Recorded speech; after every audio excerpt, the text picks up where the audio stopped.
I'm a nobody from nowhere that ain't never done nothing. That's what I am.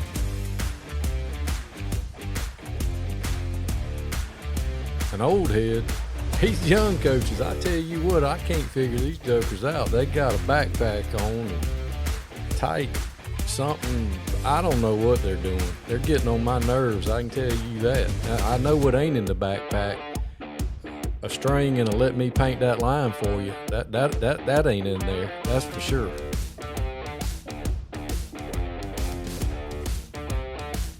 I had a kid the other day. He said, "Hey, Coach, didn't Christopher Columbus write the Pledge of Allegiance?" I said he sure did. He also played quarterback for the 1985 Chicago Bears. He said, "Bet." That happened. Sun Coaches, Season 6, where coaches come and tell their stories. Some of them are funny. Some of them is going to help you in your coaching journey. Not everybody has a funny story, but everybody has a story. Hope you enjoy Sun Coaches, brought to you by Titan Sensor.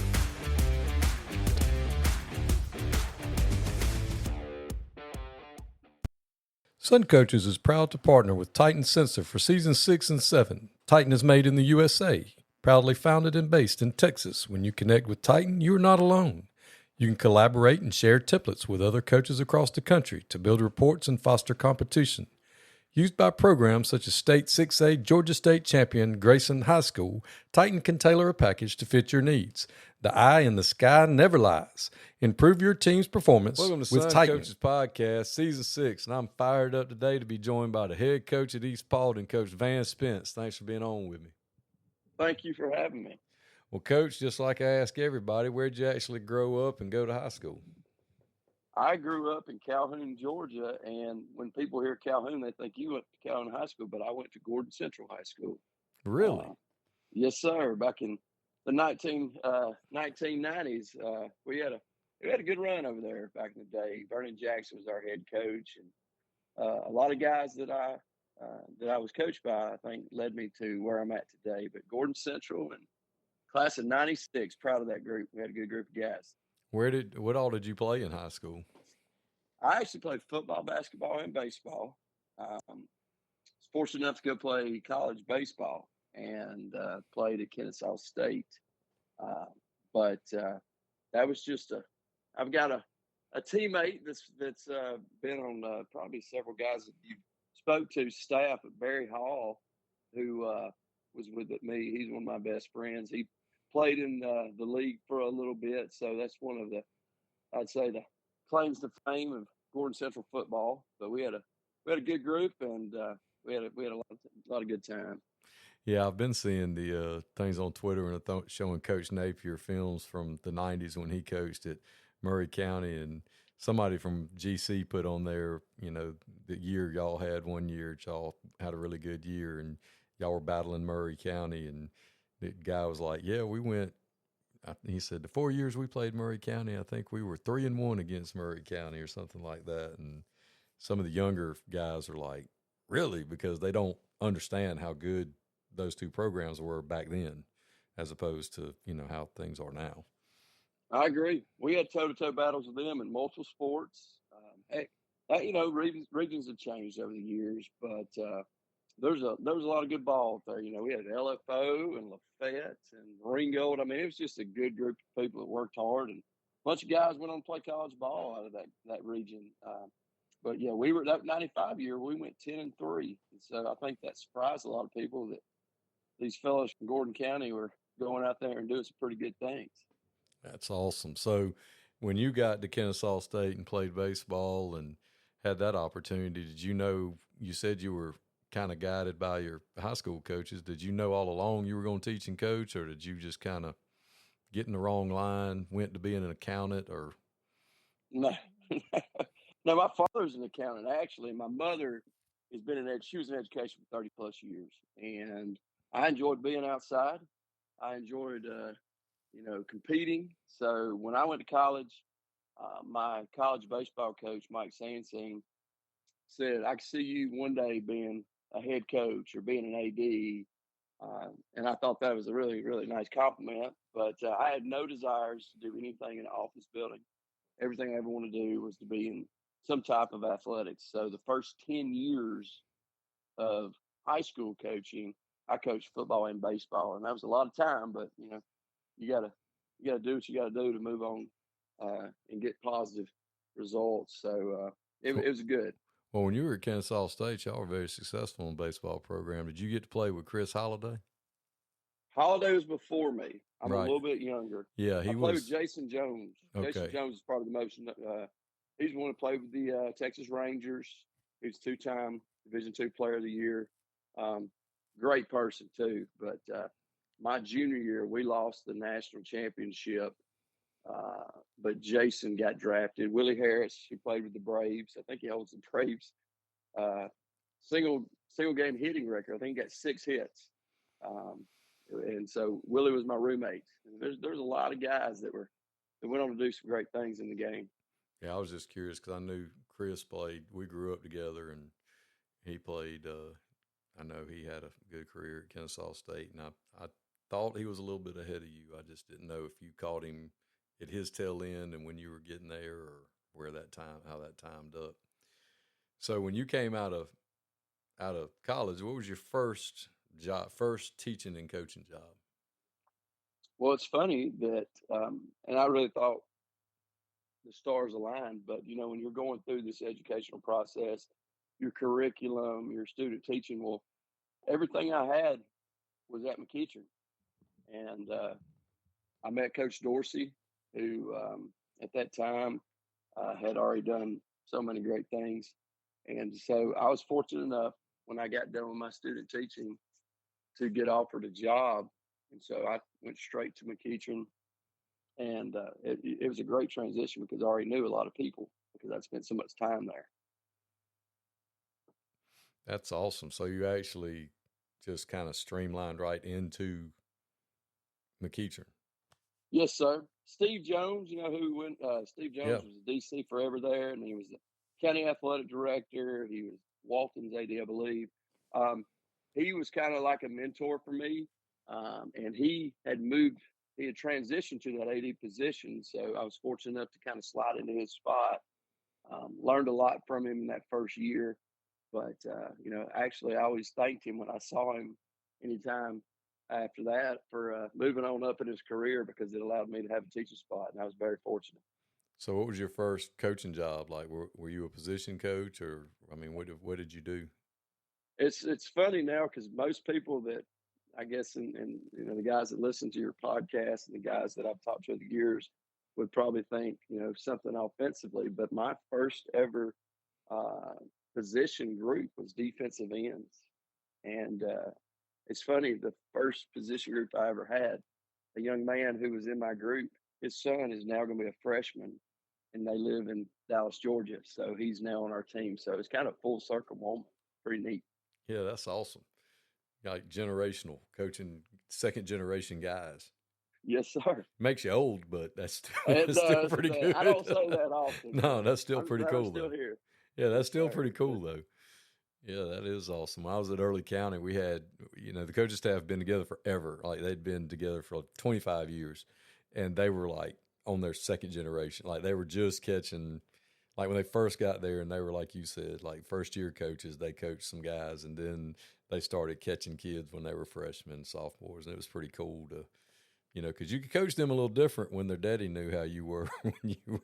I agree. We've got a couple of those now that are on our squad That's who awesome. I coached their fathers. So you're right. You can talk to them a little different, and they get it.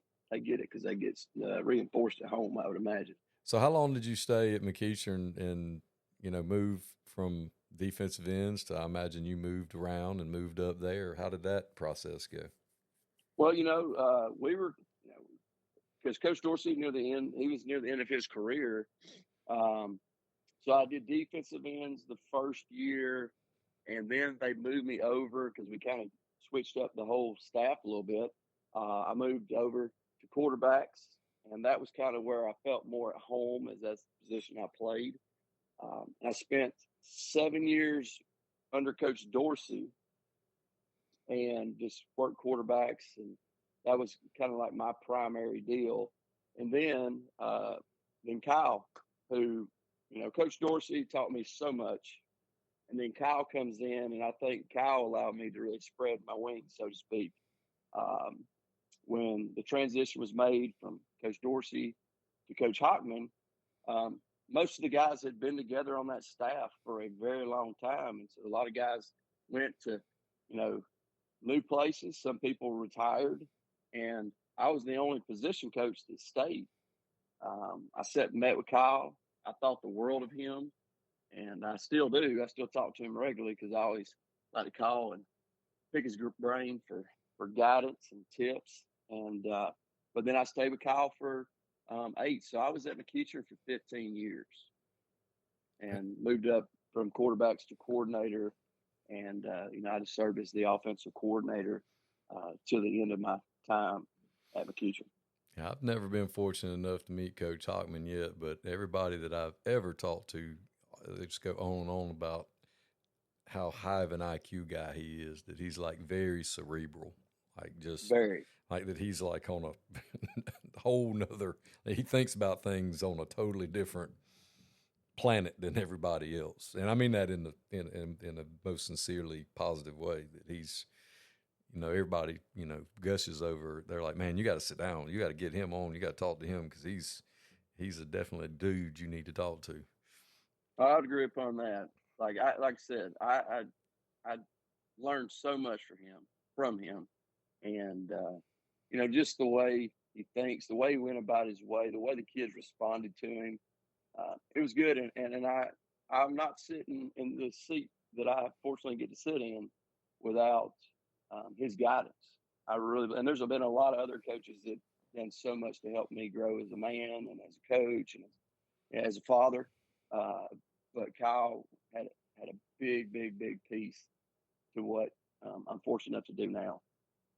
So after those 15 years at McEachern, where did you? I bet that had to be kind of hard to leave being used to doing that and the security of McEachern and the family of McEachern to branch out and go do something else. What did you decide to do after that? Well, it's funny that I'm going to reference Coach Dorsey again. Coach Dorsey told me there was a coaching job opening, and it was at Paulding County. And, I will say this, we've all kind of been there. We're like, well, do I stay in the same place? Do I move on and try to grow? And Coach Dorsey called me and said, hey, that was my first ever head job. And he kind of, as Coach Dorsey will, he goes, hey, it worked out for me. And I was like, yes, sir. And I just kind of decided to give it a go. And I was fortunate enough to be a head coach for the first time at Paulding County. And, Coach Hockman was full on supportive. He encouraged me, excuse me. And, I just figured I'd spread my wings and try to see what I can do. But to your point, it was very, very difficult because our time at McEachern was outstanding, surrounded by so many great men, players, guys who we had a good time, and the kids worked hard, and it's kind of what you want. Every day you show to work, and it's really not work. It's a great experience because people are all on the same page working towards a common goal. So, I took the Paulding County job and as my first ever head coaching responsibility. And was it like drinking water out of a fire hose like most everybody else says, or was it what you expected, or did you have a good plan, or was it baptism by fire? How was your very first head coaching job? Well, I thought, honestly, those books, and I talked a lot about this with my wife, who is a phenomenal coach's wife. I said, it's like before we have our first child, you could read every single book, you could ask every single question, but until you've done it, you're not really prepared.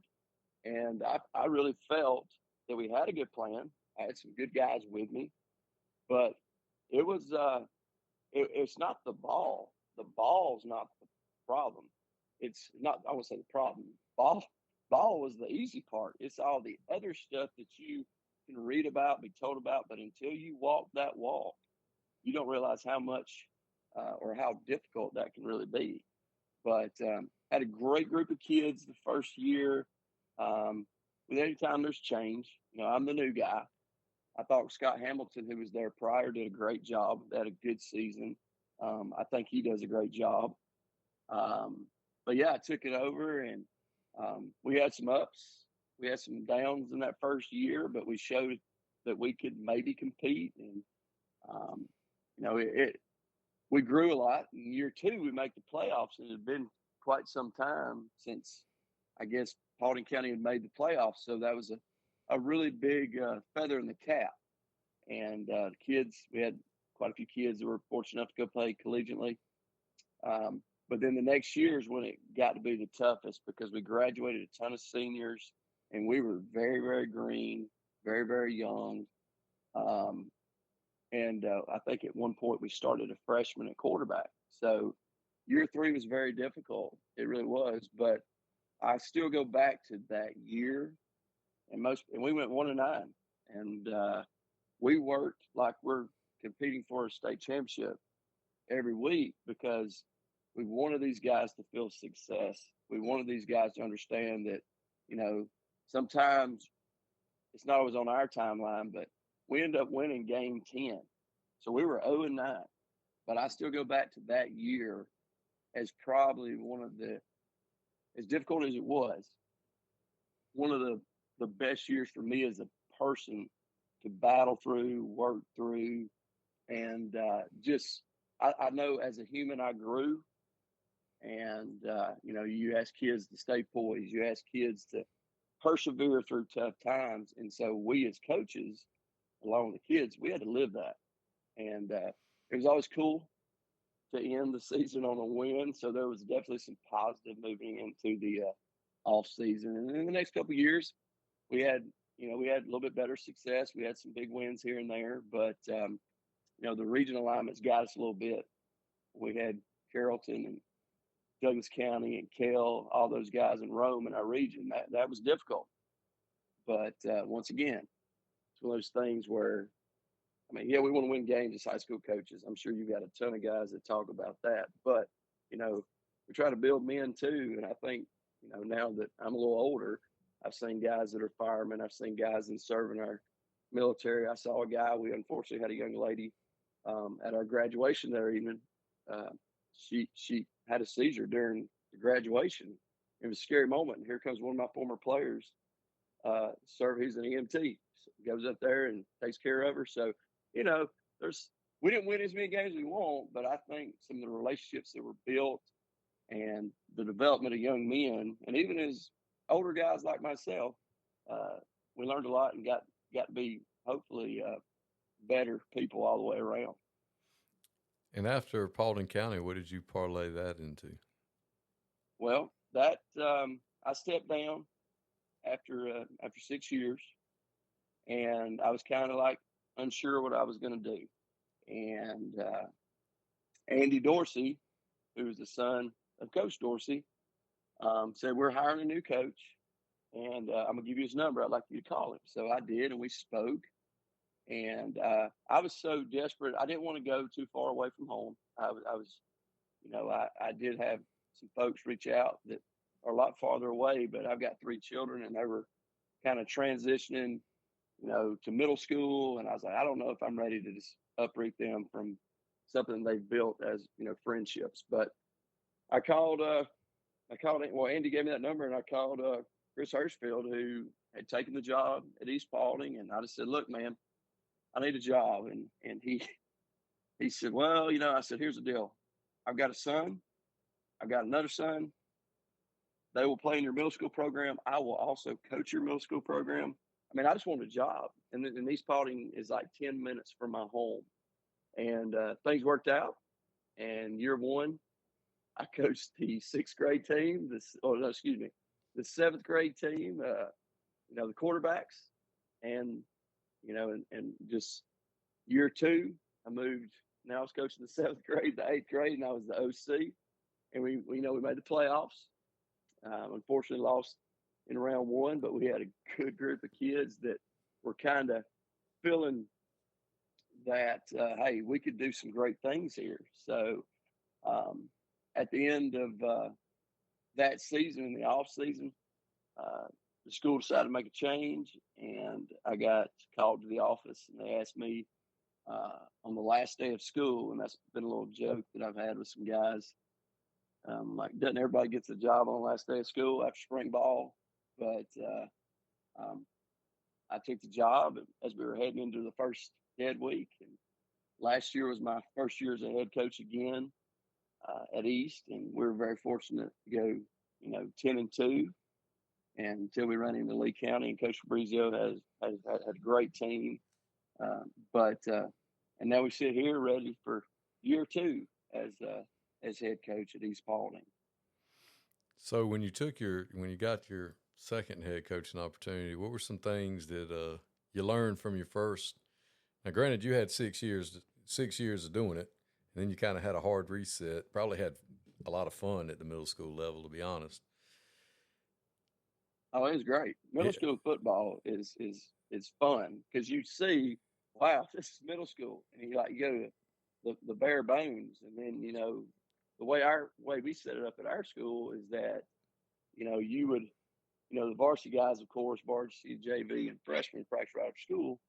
I'd go run. We'd have that practice, then you go to your middle school deal. But I think you become a sharper coach because you're like, okay, not everybody thinks like we do. And my wife's an elementary PE teacher. She says it all the time. She goes, these kids don't think like you coaches sometimes think. And I just felt like it made me kind of refocus on how I teach kids at every level. But we had the best time. My oldest was the quarterback for one team. My middle was the quarterback for their team. And it was just really fun seeing them compete and learn. You know how it transitions. We start, spreading our wings a little bit offensively. And so when you start seeing like, hey, what it could be in several years to come. So I had a blast with it. And I encourage a lot of young coaches that, it's good to have a varsity spot, JV spot, but I encourage I don't care what school you're at, to go spend a night or two with those middle schoolers, because I think it will, it's only going to help your overall program, but you'll learn that, sometimes just the simple things can sometimes be a lot better than some of these fancy drills we sometimes see on YouTube and other places. Yeah, shoot, it ain't even middle school kids. It's high school kids don't think like we do, like you think they do. I got tickled telling them about, I was watching the kids. I think it had to be like 03 or 04 at Lithia Springs, working with Isaac Farrell, and we're doing camp. We're spending the night up at the school, and the kids were playing Madden. And we've been trying to teach them cover 2. And the corners just couldn't understand, hard corner. And I'm sitting there watching the game. They're like, come on, kid. And I was younger. They're like, come on, coach, come play the game with us. I was like, no. I'll just watch. And I start watching it, and I'm like, I told my corner, I said, you see that purple zone right there? That's what you have when we call cover 2. That's your area. And he was like, well, why don't we just call it the purple zone? Purple. And I said, okay. So we started calling it purple zone. Well, fast forward 23 years or 22 years, and I'm out there the other day trying to teach the Jacks in the 3-4, we're apex, and they're looking at me. I'm like, top of a mountain, get halfway in between these two guys, and you form the point, the top of a mountain. Oh, yeah, I understand that word. Okay, good. Top of mountain. All right. You're going to pop your feet, flip your hips, go knock the crap out of the number 2 receiver, and within 10 yards, I said, I don't know what color it is now, but it used to be the purple zone. And one of the kids goes, he just smiled. He goes, it's still purple, coach. And I said, all right, we have the purple zone. And I was so excited because we were speaking the same language, because it's easier for us to learn their language sometimes than, all right, you're the hang player. You're going to apex number 2. And those kids just look at you like, what? You're like, just look at the end man on the line of scrimmage. If he blocks down, go there. Right. If he stands up, you got the purple zone. Okay, yeah, I can do that. And you, We actually transitioned that way. We as kids, when we started coming up with those silly signals and everything that, everybody thinks so hard about, I'm like, what works for y'all? And I'm like, if they can know it, if they're 100%, we as coaches will adapt. That's what we did. Coach, I agree 1,000% with that, because we've been doing it for so long. We should be able to adjust. Whatever makes Yes, sense sir. to them. They're the ones that have to get out there and do it. Amen to that. On the defensive side of the ball, I used to tell people all the time, I'm like, I give them a toy box to play with and toys to play with.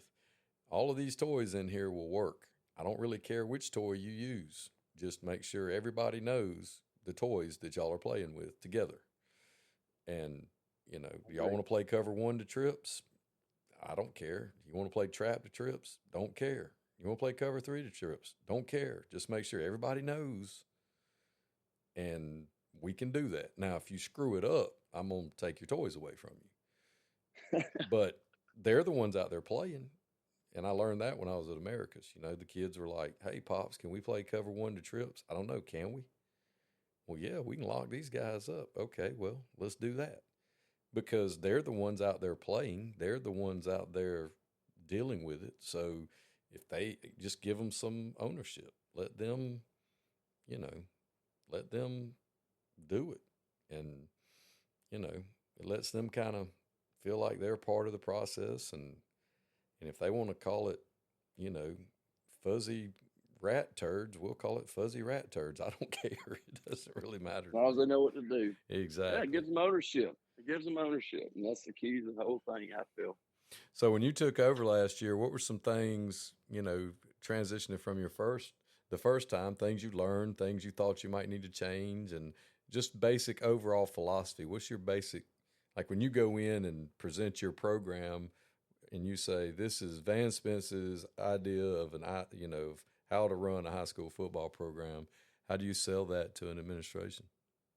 Well, I think like in this situation, there was there wasn't as much sale, because I think, um, you know, I feel like who I am as a person is who I am as the coach. I care about how we are as people. I care about our academics. I care about our work ethic, because I'd say the number one thing to really answer your question is that I am a work person. And that's not just in the weight room. That's not just in the practice. That is everything. That is how I am talking to my teachers, my family, my friends, um, being on time. Like, it's hard sometimes, as all of us coaches know, it's hard sometimes for these kids to be on time all the time, but it requires work. And so the number one push for this group was, work. And so, not saying that we weren't doing that prior, but as just the assistant, I'm going to do what I'm asked to do in that role. But we just kind of flipped the script a little bit about how we went about our work. And we kind of upped the ante a little bit on, what we're asking our kids. And, the one thing I've found, and by no means is this any type of shot or anything towards where I'm at, is that when I first met a lot of kids in Paulding, is they love football. It's like they looked it upon as something to just do.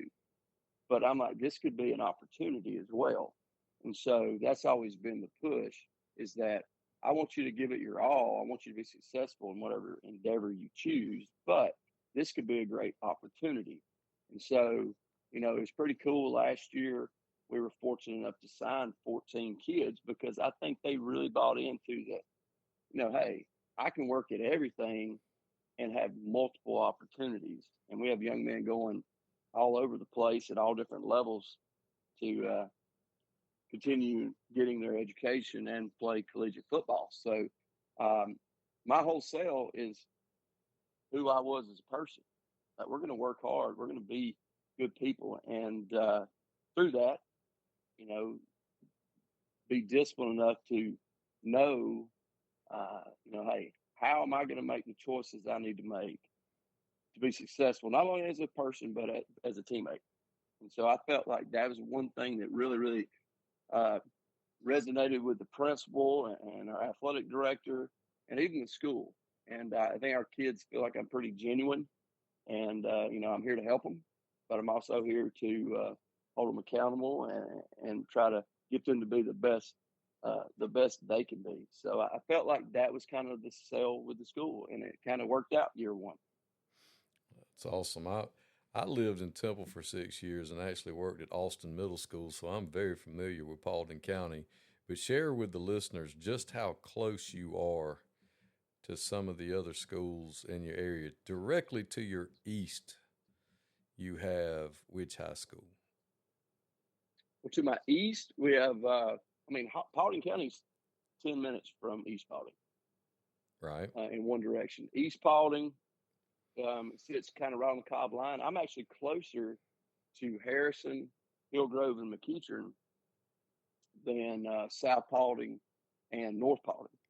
Right. But, I mean, and then if you go north up, what is that, 96? 60, well, no, I'm trying to think. What's the road that goes right 92. By the high school? 92. If you go north up 92, you run into that school that starts with an A that's been pretty good. It's not far from you either. No, they're not. My home sits right between Altoona and Harrison. And so, because I'm right there on the Cobb Paulding line. But I'd say Hiram, which is, Hiram does, Coach Fomenai has done a great job there. Of course, he's moved on to Sprayberry, but heck, they're like 10 to 15 minutes from us. So we're not all geographically stretched out, but south, what you're talking about, Austin Middle, but they're a little bit farther away from us. But us, Paulding, and Hiram are all within a stone's throw. Oh, yeah, and that's what I want people to understand, because when I was up there, I didn't realize until we moved up there how close East Paulding was to McEachern and how close it was to Harrison and how close it was to Altoona and how close it was to Douglas County High School and Hiram. And I was like, good Lord, everything's, it's a whole lot closer than you think it is, even though it's not, quote unquote, metro, city school, because the growth just blew up that way, because Paulding County is kind of like Gwinnett West as far as growth goes, and things just blew up that way. Oh, without a doubt. North Paulding has got a ton of students. We were over right at 2,000. Paulding's 6A. I don't think anybody, I don't know what years you were in this area, but I don't think anybody would have dreamed that there would be two 6A and two 5A programs in Paulding, and there's still Hiram that's a 4A program. Yeah, it was 2007. 2000. Yeah, it's 07, blown up. Yeah, we used to go to Hiram to eat, restaurant. If we didn't want to go to Carrollton, we'd go to the highway, the big 4-lane, you know what I'm talking about. Where all the places to eat, the mall and everything else is right there. That's 61. Yeah. Isn't it? I guess the 4-lane. Yes, sir. Yeah. Because then we'd go, if you go a little bit further, you go into Kennesaw, and that's what we did, because I was pre-children, and we would, we'd go out to eat, and we'd go somewhere nice, like Applebee's, like that song when it came out. Me and my wife got tickled. We were like, yeah, we remember when we used to think that was we're going to Longhorns tonight, baby, but put on your Sunday clothes. We're going. Amen. We're we eat good 278 and Hiram's busiest, might be one of the busiest stretches of that's not interstate around. 278 that runs right through Paulding County. Oh yeah, that's where all the food. It is packed. Yeah, and if you keep going out west, you get to Rock Mart's not far. Right. It's gotta go hit a pizza farm. Yeah, it's right there. So it's just you've got a lot going on, and I say all that to say that, like you said, the kids in that area, they don't always look at football the same way as like one horse town, South Georgia, middle. You know what I'm saying? I don't mean that negatively. No, you're right. I'm just saying there's a lot of other things to do. Yeah, they've got a million other things they could be doing. Whereas, most of our kids, it's like, hey, it's football season. They can go fishing, hunting, or play football, and they can usually do all of those at the same time. It's not like they have other sports or other opportunities, or they can't. There's only so many jobs. There's only there's not a mall in a lot of places. So no, but like I said, but I was Paulding and East. I've been very thankful, and that's something like I told myself that I don't think I would ever be a head coach again. But when this East thing happened, my wife and I were like, well, man, this is, somebody bigger than us had this all planned out. I really believe it. I feel like this was a God thing, but East Paulding has just been a godsend for my family and I. I mean, we have had the time of our life. Of course, it helps when you have your own children that are now attending your school because there's even more buy-in, but it's been good. It's been good. Now, of course, we'll see how year 2 goes. It'll be overall year 4 for me at the school, but it's been good to be a part of.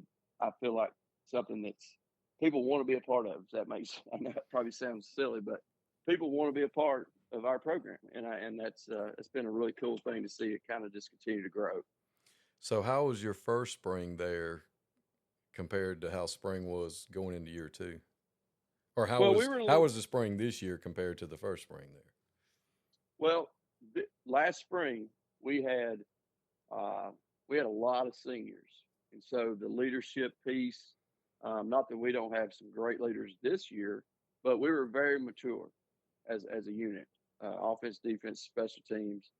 Like I said, about every young man that you would kind of look upon as being a leader, a captain, went on to or is going on to play college ball. So it was very, very efficient. It was, a well-oiled machine, and I was very proud of how it went. But this spring, and just to, some people that listen that don't know the dynamic of youth. In the spring game, we played Coach Gates and then Cass. Steve's doing a great job, but we both were kind of youthful. But we just kind of put on the board 17 of our 22 starters in our spring scrimmage this year were current 9th and 10th graders. So, we had to slow things down a little bit this spring. I was very pleased with the work ethic of our kids. I was pleased about, what we were able to accomplish as far as, how everybody's got like a kind of a check sheet of how and what they want to get in prior to summer. But we were able to really check a lot of boxes, but very youthful. We started 2 freshmen at tackle.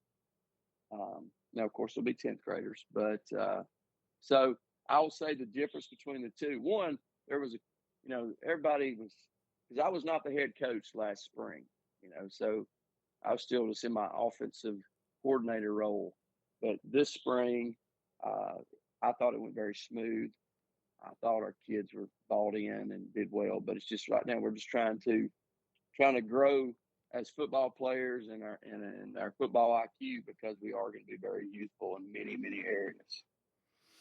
So what are some things this summer that y'all have done to help with that? And whether it's 7-on-7, OTAs, just like everyone else, have y'all made the 7-on-7 circuit, or have y'all done like old school, just get together with other schools, or have y'all Georgia Tech did, or Georgia did, or gone to some of those tournaments, or Auburn, or whoever has the? We've done all of them, actually. I will say one of the benefits of, of being where I'm at, our school, our Bush Club provides a lot of opportunities. And I said, guys, we need to get our kids. They need to go and be in other places to see everything. And so we did. We went to Georgia Tech. We've gone to Auburn. We've gone to Georgia. And so that went good. I thought, we didn't win every game. We didn't win, everything we wanted to win. But we saw some very, very, very good quarterbacks. We saw some very good competition, and our kids competed. So that's been something we've done because we are, if anybody knows us, and my son will be our quarterback, and I'm very fortunate that the good Lord has blessed him with height and arm strength. So, we need to go do these things so we can kind of work through all the little finer points. So we've been exposed to some really talented people and some big places where, it's pretty neat when you're throwing at, Brock Indoor at Georgia Tech, or, you're throwing at the indoor at Auburn, or the indoor at Georgia. So just trying to expose our kids with a lot of different stuff and all different types of teams. So we've been doing that. We still do our day-to-day. We'll do our normal group work and, do some situational stuff, 2-minute stuff, just doing everything we can to fine tune ourselves to get us ready for that first scrimmage, which is we'll be going against Harrison, which will be a good and a well-coached team as well. So from the first time you were a head coach, you were head coach for 6 years, and then you did middle school for a couple of years. Now you're back in the big chair again. So it's been 8-9 years since you were your first head coaching job. Things have changed in the state of Georgia with high school football in that time. What are some things that you've seen change that you've noticed that you're like, it's a little bit different now than it was the first time I was a head coach? Well, I think the one thing that's changed, I don't want to, I don't know if I should even say it like this, but I just feel like we maybe as parents, because I'm a parent too, have gotten a little bit softer.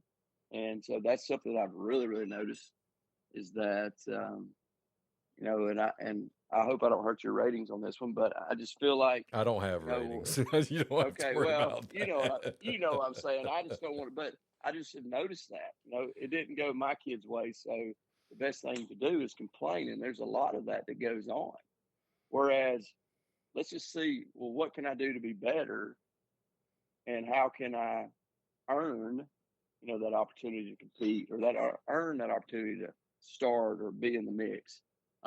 That's something I know definitely has changed. I think GHSA's done some cool stuff here of late that, that's going to hopefully fix some things that have changed a lot as far as kind of the moving and shaking amongst schools.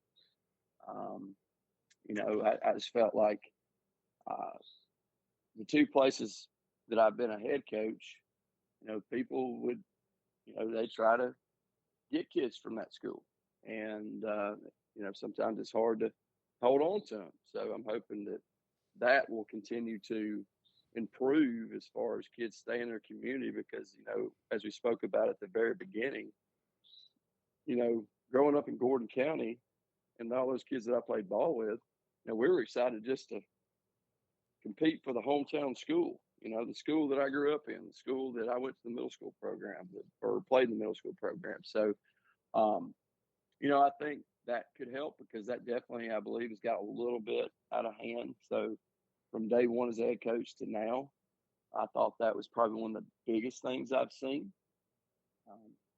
And then, of course, I'd say, to be honest with you, that's probably the biggest thing I've seen is how easy it is for people just to say, I'm out, and they are able to play in our school.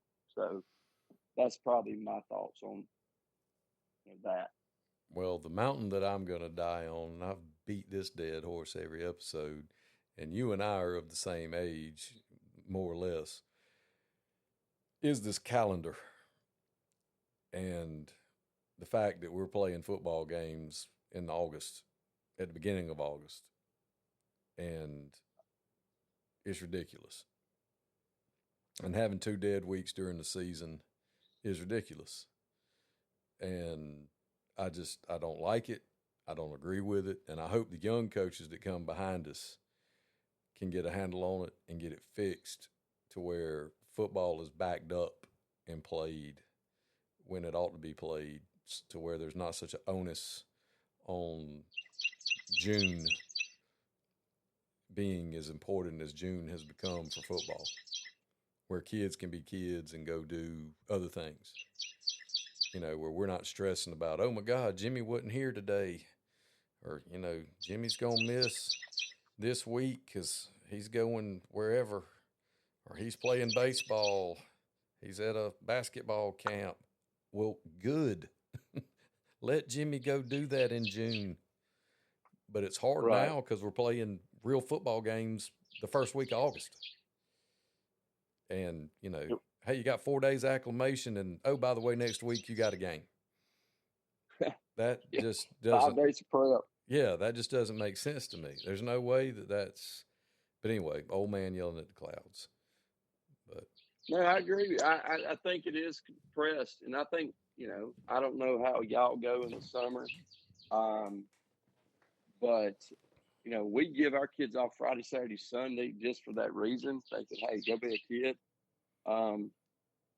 But I agree with you, Punk. I mean, I definitely agree with that. I think it's great that schools do the little breaks the way we do it. I mean, my wife and my kids and I like to do stuff during those breaks, but it is so sped up. And you probably laugh about this, but you remember when we were all younger, like we didn't have a buddy, a team we're playing in baseball, pitched to us till we were about 10 years old. You remember those days back in the day? Like, you were a pitch machine. Yeah. And now you got kids throwing at each other when they're 7. At 7 and 8. Yeah. Stupid. And I fall guilty to it too because my kids are like, well, I guess if that's what we're doing it. But I feel like, to your point, is everything is so sped up. And then I think we miss out on some of if you and I both look back, and even guys that have been on here, guys that listen to this, you look back when you're a kid, you're like, man, I don't ever feel like I was so just compressed for time as I am now. But everything's sped up. It's just crap. We were hitting off a tee when we were 7. Yes. T-ball went to like 6, I know, in Gordon County. We had some big times. But, large times. And it was okay. We still ended up being able to play baseball. I mean, it wasn't. That's right. We still figured it out. I didn't have all this. I didn't have any of those the little gadgets they had, and I was able to go play college baseball. I said, so it's you're possible. You can do it. Yeah, it is possible.